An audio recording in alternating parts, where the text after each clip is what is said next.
ഈ അടുത്തിടെയാണ് കേട്ടോ ഞാൻ ഈ ക്യാരമൽ പോപ്കോൺ ട്രൈ ചെയ്തത്.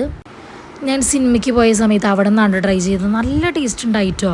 ഇത് ഉണ്ടാക്കാൻ ഭയങ്കര സിമ്പിളാണ്. അപ്പോൾ ഇത് വീട്ടിലുണ്ടാക്കി നോക്കിയാലോ എന്നൊരു ആലോചന. അപ്പോൾ ഇത് വാങ്ങാൻ നോക്കിയപ്പോൾ നമ്മുടെ ഈ ചോളത്തിന് അത്ര വിലയില്ല. അപ്പോൾ അത് നമ്മൾ ഉണ്ടാക്കി നോക്കാമെന്ന് ചോദിച്ചു. ഈ പാക്കറ്റിന് ആകെ 45 രൂപ. അതിൽ പകുതിയെ ഞാൻ എടുത്തിട്ടുള്ളൂ.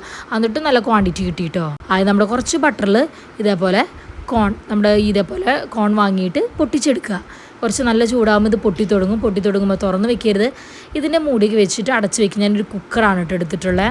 ഇത് നല്ലോണം പൊട്ടി തുടങ്ങുമ്പോൾ ഇത് അടച്ച് വെക്കുക. എല്ലാം പൊട്ടി തീർന്നതിന് ശേഷം പിന്നെ തുറന്നാൽ മതി കേട്ടോ. പോപ്കോൺ അപ്പം നമ്മുടെ സെറ്റ് ആയിട്ടുണ്ട്. ഇതിൽ ക്യാരമൽ മിക്സ് ചെയ്യണ്ടേ. ക്യാരമലിന് വേണ്ടിയിട്ട് സാധാരണ നമ്മൾ ക്യാരമൽ ഉണ്ടാക്കുന്ന പോലെ കുറച്ച് ബട്ടറിൽ കുറച്ച് പഞ്ചസാര ഇടുക. നമ്മുടെ ആവശ്യത്തിനനുസരിച്ച് നമ്മൾ എന്തോരം പോപ്കോൺ എടുത്തിരിക്കുന്ന അതിനനുസരിച്ച് നമ്മൾ പഞ്ചസാര റെഡിയാക്കുക. ഇതേപോലെ നല്ലോണം ക്യാരമലായി വന്നതിന് ശേഷം നമ്മൾ നേരത്തെ തയ്യാറാക്കി വെച്ചിരിക്കുന്ന നമ്മുടെ ഈ പോപ്കോണും കൂടി അതിലേക്ക് ആഡ് ചെയ്യുക. എല്ലായിടത്തേക്കും ഒരേപോലെ മിക്സ് ചെയ്ത് കൊടുക്കുക. കുറച്ച് നേരം ഒന്ന് തണുത്തതിന് ശേഷം അത് ഒട്ടിപ്പിടിച്ചിട്ടുണ്ടാകും. ഒന്ന് വിടിയിക്കുക. അപ്പോൾ സംഭവം സെറ്റാണ്. ഉണ്ടാക്കി വയ്ക്കുകയുള്ളൂ.